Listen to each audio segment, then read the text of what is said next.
Cody Rhodes just told Randy Orton, to his face, that he doesn't have to turn the other cheek anymore.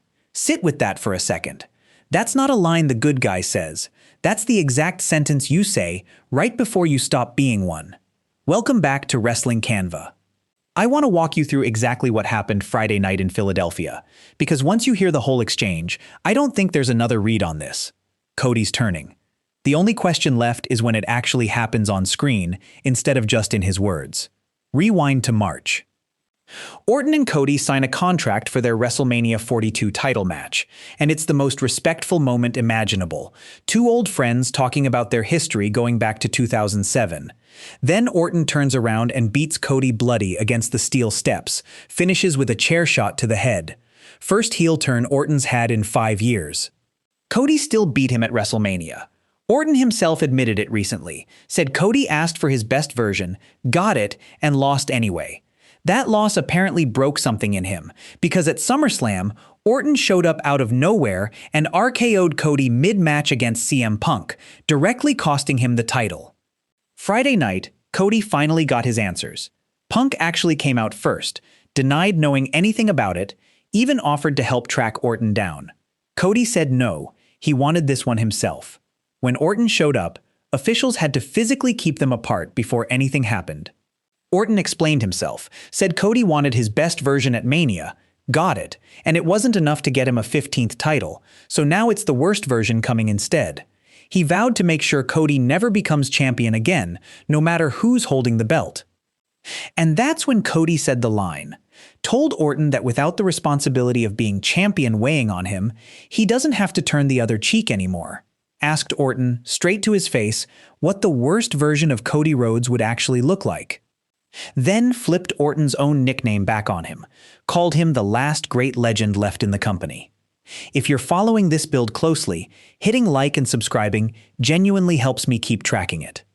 Let's get into why that one exchange might be the actual turning point. Think about what Cody's actually done for years now. Smiling, gracious, always the guy taking the high road even after getting jumped repeatedly, whether it was Roman Reigns, Solo Sikoa, or now Randy Orton coming for him outside the boundaries of an actual match. Asking Orton what his worst version looks like isn't Cody staying that guy. It's Cody openly wondering out loud whether that version even exists in him, in front of the exact man who spent months trying to provoke it out of him. That's not something the current version of Cody says. The guy who spent his career being the American Nightmare, chasing the story, finishing what he started with grace, doesn't threaten to become something worse.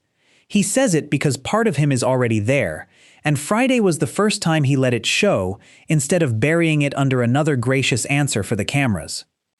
Look at what Orton's actually done to get here. He turned on Cody at their own contract signing after they'd both spoken with genuine respect about their history. He busted him open with a chair after promising to give him his best. He came back months later, specifically to cost him a championship he'd already fought 30 minutes to earn.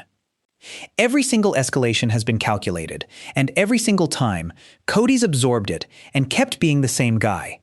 Orton openly admitting he's done chasing his best version and switching to his worst is itself a confession. He's telling Cody, and everyone watching, that he's out of conventional ways to beat him. The only route left is psychological, pushing Cody toward becoming someone he doesn't recognize. Friday night, for the first time, that pressure actually cracked the surface. If Cody follows through, it changes the entire picture on SmackDown overnight. Punk's got the title and already proved he wants nothing to do with Orton's interference, distancing himself from it the second Cody asked, going out of his way to offer help rather than take advantage of the chaos.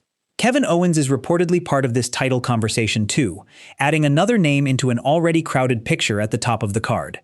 A version of Cody who's actually willing to cross the line Orton's been daring him to cross doesn't just settle one score. It puts every top babyface on that roster on notice that the nicest guy in the company might not be the nicest guy anymore. And that changes how everyone around him, allies and rivals alike, has to approach dealing with him going forward. If WWE commits to this, expect it to build gradually rather than happen all at once. A line like the one Cody delivered Friday night usually gets followed by smaller, sharper moments, a cheap shot here, a comment that goes further than usual there, before the full turn actually lands in the ring. Given how carefully Cody's image has been protected since WrestleMania 40, WWE will likely want this to feel earned rather than sudden, which means Orton's going to keep pushing every week until Cody finally snaps completely. So did Cody just tell us the turn is already here, or does he still pull back before it goes all the way? Tell me your read in the comments. Like the video if this exchange got you as fired up as it got me. Subscribe if you're new, and I'll keep tracking this one closely. See you in the next one.